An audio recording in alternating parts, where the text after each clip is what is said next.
Hello people, so this is going to be the second video I'm going to do. It's going to be this 2 of 3.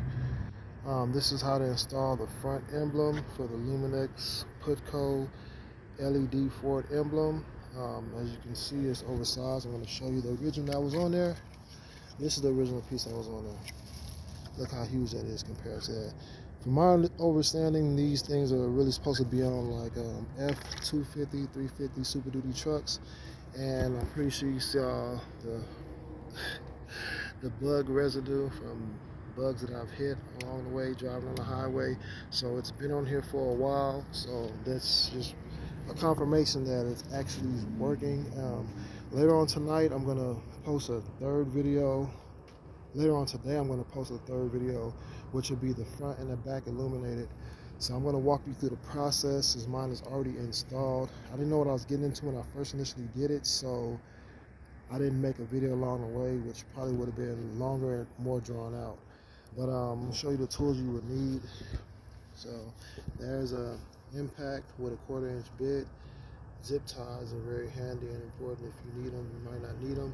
And one of the reasons why I'm making these videos is for not just for the 2009 Ford Fusion, which I have this installed on, but other vehicles as well. An 80s model truck or a van or SUV, Ford Taurus, Ford Focus. It doesn't really matter. This concept is pretty much universal. Your main obstacle is going to be figuring out how to get around the stuff that's concealing either the trunk or the front grille that you're trying to get access to. That's really the only major obstacle. So again, back here, I have a clip tool, this yellow bone right here. I have this just in case, and these snips are going to be important. I had them in the last video, but they're really important for this video in particular. So these are a pair of snips. These are different sizes and styles, but they're all snips. Razor blade. This is for actually tinting windows, but this one here is one that I use and I like using. This is the double-sided 3mm tape, which is important. And this one here, especially, I didn't really need the 3mm tape, double-sided 3mm tape for this vehicle, for the front or this vehicle. But for another vehicle, if you're doing a truck or SUV or maybe a Ford Taurus, you may actually need that because it's reassurance. And I like getting the strongest quality possible. I respect and I trust the Gorilla Tape brand, but then it says 60 pounds. I'm assuming that's for the entire roll, but it's very it's a worthwhile investment. This isn't the exact tape that you should use if you're going to do this to the front end of your vehicle, especially if you have a Ford Fusion like mine, because the grille is angled. So there's the wiring that goes to the back of this LED that's kind of exposed. So you want to make sure you secure that so that way you don't waste your money in your investment, because if water gets in there between the actual LED itself and the wiring, you're screwed out of $200. I actually bought this one off eBay for $194. There was $9 shipping. There's two different styles. There's this style, then there's another one for I guess the 350s and 250s and maybe 150s that have cameras here at the bottom. One is for a camera and one is for washer fluid. I didn't get that style. See, I don't have a hole here at all. So you want to be careful in buying and making sure you don't get the one with the hole. If you do, you're going to have to cover the hole, especially if you're not going to need the camera or the washer fluid. This one, I didn't need that, so I didn't get those. I didn't purchase either one of those, that style. So, it's not something I'm concerned with. And then you see it's a little dirty, so I'm going to probably put some water on here, clean it up a little bit. But I think I walked you through everything. The flashlight I might need, and then a flathead screwdriver, a prying tool to pry off certain things. For the Ford Fusion, it's pretty simple. There's only 4 things you have to remove in order to get access to where we're going. So there's this bolt on this side I had to remove. I left it in place so I can put it back on. Then there's this bolt on the opposite side, and then there's this clip here and here. The clips are easy to remove. I didn't touch on that much on the last video, but if you get a flathead screwdriver, pretty simple. There's a slit right there. We can just pop it up and then remove it and get it out. So yeah, it's not that difficult of a task to accomplish. But the only obstacle with this 2009 Ford Fusion is how you're going to connect it. I wanted to connect it to my fog lights at the bottom down here, And I was under the impression that whenever I turned on my twilight, they would come on, or my headlights they would come on. No, in case you didn't know, if you had this Model 4 Fusion or whatever, when you turn on your twilights, you have to pull back on the lever that you would turn your twilights on with, and then your fog lights are working at that point. So your twilights or your headlights, and you pull back on it, your fog lights will come on. So I thought there was like something wrong with my fuse or my fog lights themselves, to the point where I even bought new fog lights and I didn't even need them. So that's not a good idea. What I did have to do was run my the front LED off of my side marker, because whenever I turn on my twilights, that comes on as well. So that's something that you would like to do, because you don't want this coming on with your headlights. So you don't want to hook it up to your headlights. That's not I don't think that'd be adequate. But they're so bright that it can suffice for a headlight almost, and if it's getting dark or close to dawn, like, people will see it on. So let's walk through the process of installing this thing. First thing I did was I had removed the existing emblem, which is this one right here. There's 3 prongs on the back, and I want to say they were mounted back here on this prong, and the other one on this side with a 8mm, not even an actual screw, but it was something similar to a screw. It's very hollow and light, so it's easy to remove, but you got to get the socket for that to loosen it, and to so you can remove this and take it off. This, I think, is pretty much just for having it in position so that it's steady and it stays in place. Now that you get that figured out, I'm going to show you down here how you get access to it. And most of these grills, they have the chrome look, but they're not actually metal from what I've seen. And then these newer models, they really did plastic. Once you get those 4 removed, it's easy. You can pull a grill back and forth. See how it moves? There's a lot of play there, a lot of room, especially as for Fusion is a good, easy install for this thing. And let's see if I can get down here. Right here you can see that my emblem is right here installed. That's one side, that's the other side. Good thing I'm showing this because I forgot about the washers that I use. So when you get the emblem, it's going to be flat. There's 2 bolts that come along with it, but they're not going to be mounted. So the 2 shorter sides, right before you get to this median, this middle part, or not even the middle part, it's a divider. You want to screw the 2 shorter sides into the back of the emblem, and the longer sides will go into your vehicle or into your grill, so that way you can put the bolt on and tighten it down. Before you do that, well, after you do that, you get the 2 bolts mounted to your LED. It's safe for the actual bolts that's going to mount the LED to your grill. It's better to make sure you have some washers for the safe side. If you're drilling a hole with a 1/4-inch bit, it's going to be bigger than the bolts that's going to go into your grill, and you want to make sure it stays secure. So I went with this 3/8 by 1/4 washer. This is going to be the closest one to your grill that's going to mount it and actually hold it in place. This smaller one, this 3/16 washer, is going to go in between the bolt and, or the nut, and the bigger washer going to your grill, to make sure it doesn't slide off, or if you drill a hole too big, it won't just fall through anything else. So that's very important as well. So let's get back over here. We're going to get back to the part of the actual snips. So as you can see, we have this here. This is 1 bolt. And there's a 3rd prong I forgot about here. That comes from the LED. But I just drilled a hole for that as well. And then as far as like the wiring, running the wiring, I didn't drill a hole. What I did was, you can see the wires right there. I just ran them right through the grill. Got it up under here, ran it along there. You can see it running along here. I had a lot of extra wiring, and I got it back here. So a lot of extra wiring is just sitting here. This part was actually connected. So it's really simple. Just slide it in and pull it back out. Not too much of a hassle there. The hassle and the problem is going to be, once you get the wires ran, actually getting to this side marker. They don't leave much room for the wiring at all. So in order to get to that side marker to release the bulb, there's 3 fasteners here. I have them backwards so I remember where they go. But a very simple process, like I said again. If you get this out of here, comes out. Okay, I can show you how simple it is. So there's already slits on the side of the fastener, right? And with that slit right there, do this.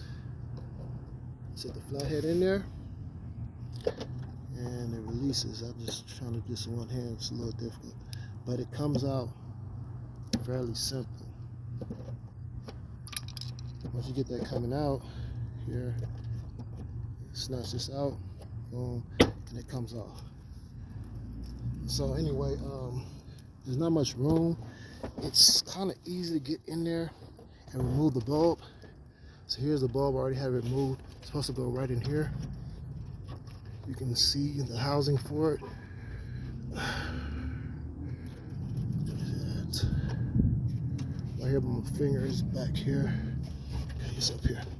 There's the actual housing where my finger is tapping. That's the housing for this marker. So it's easy, counterclockwise twist, and it comes out. The thing that makes it difficult is getting to that wire. So when you get this released, you want to push it upward, and it'll come right up through here, down there. But there was also a little plastic mounting piece here. Where is that? Right down here. I snipped this one to release these wires. And you want to be extra careful with that because those wires go to your fuse. And there was another plastic part down there that I snipped off. That gave me a little more play. I was able to pull a wiring harness up here for the bulb. I'm not gonna go through that now because I only have my one hand. Nobody's here to assist me. But yeah, it would come in through this part down here. You pull it up, and like I said, you're limited on space. So what I would suggest, if you're gonna do that process, to actually cut the wires and extend the wires. You could use speaker wire or something. Just make sure that you cover the wiring back up with some type of tape, so that way no moisture get in, it doesn't get wet, and it doesn't damage your bulb at all. But you want to strip that wire a little bit, enough to connect the wires for the LED into that. Okay? Once you get that done, you can drop the bulb back down, put it back in place, put it back in where it goes into the housing, tighten it, and whenever you turn your twilights, it'll work. The good thing about this is you're not going to blow these LEDs because I don't think it's powerful enough, or I don't know what it is, but I had initially wired it wrong, which brings me to my point. Before you actually mount your LED, test it and make sure it's working. So turn your twilight on and make sure your bulb is on, your bulb is working, the line you want to run it off of. And when you connect the wires, after you splice the wires that's going to your bulb, if it's not working, you probably just have the wires crossed. Because I thought I was screwed out of money. I thought I did something wrong. But the only thing I did was, once I spliced the wires and I realized it wasn't working for me connecting the LED to my side marker, I switched the wires around and it started working. And the way it illuminates is amazing. It's pretty nice. So let me go back to something else I almost forgot. With these 4 fusions, and just for the safe precaution of yourself, so you don't blow $200 on these parts, because the cheapest one I found was $194. Then it was $9 shipping, which made it $203 or whatever, right? There's a space back here between, let's see, there's a gap, because the back of this LED is not flush, it's not flat.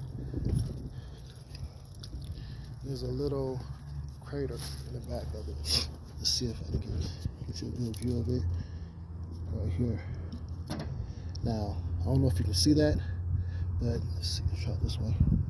I'm gonna put this flashlight in my mouth, so.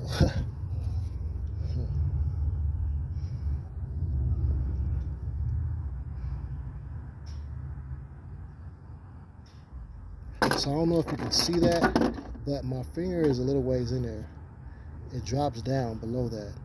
So that brought me to another obstacle in ensuring that you don't ruining the $200 piece you just bought. There is a very small gap in between the emblem and the starting of the wiring in the back of it. So that's where this Gorilla Tape comes into place. This is the one that I recommend. I recommend the all-weather Gorilla Tape. What you would do in that scenario is you want to ensure that the wiring doesn't get wet. And when you try to ensure the wiring doesn't get wet, that way you know that your LED will last. So here, what I'm gonna do is rip off a 1.5 quarter, a square 1.5 piece, I guess, for the most part. I did this about 16 times. Well, one hand I didn't really get what I wanted, but I did this about 16 times. So what you want to do is overlap what you're doing. So what you do is get this tape, you make a slit in it here. That's where the razor comes in handy. Hopefully I don't cut my finger while I'm trying to show you this, but there's that. I'll just put it here, like that. And you'll splice it, just like this. Once you get it spliced, before you install it, after you test it, make sure everything's operating properly, and the wiring that's coming off the back of it, you want to splice it. Let's say this is the actual wiring harness right here that's coming from the back of the LED. You want to use that splice, make it flush, and put as far as you can right on the wiring harness and lay that flat, like so. Boom. Once you do that, make sure it's flat, flush, everything's tight. You're gonna come on the other side, do the same exact thing. Hold on. I'll put my camera down for a second.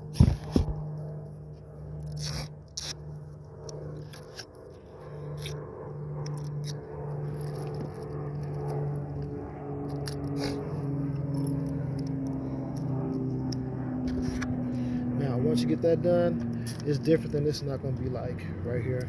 It's gonna be flat. You're gonna do the same thing. Get it right up on the wiring harness. Don't put pressure on the wiring harness, but this is to protect and ensure that your LED is going to last and be protected from water. Like I said, I did this 16 times. On one side, other side, one side, the other side. I kept going back 16 times. By the time I was done, that little gap where my finger falls behind my emblem was pretty much flush. So at that point, I felt safe, comfortable. I can take it to a car wash, I can wet it. I can put water on it right now, which I'm going to do, and wipe this off so that when I do my video later on tonight, you'll see that it's working. You get this piece, you'll see exactly what I'm talking about. And then the thing about it is, with this Ford Fusion, the front grille is angled. So that's really going to expose you to a potential of possible damage in this part if you don't protect it properly, if you don't take the precautions needed to keep it from shorting out or getting water damage. So it's not perfect, and I did drop it once, so there's a little scratch there, but now you can see the old bug residue and see how clean it is.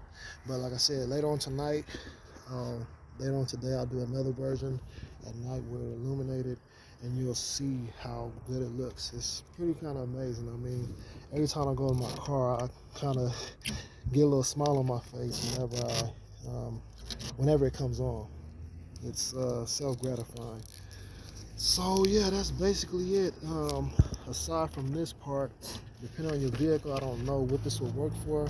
There's a fuse that's attached to the wiring, so somehow some people are able to use this fuse possibly and put it into their fuse box and it works. I don't know how that works. I mean, my thing is, once the fuse is connected, it's connected, and I don't know how it would turn on once you start your vehicle or turn on your dome lights or, your twilights.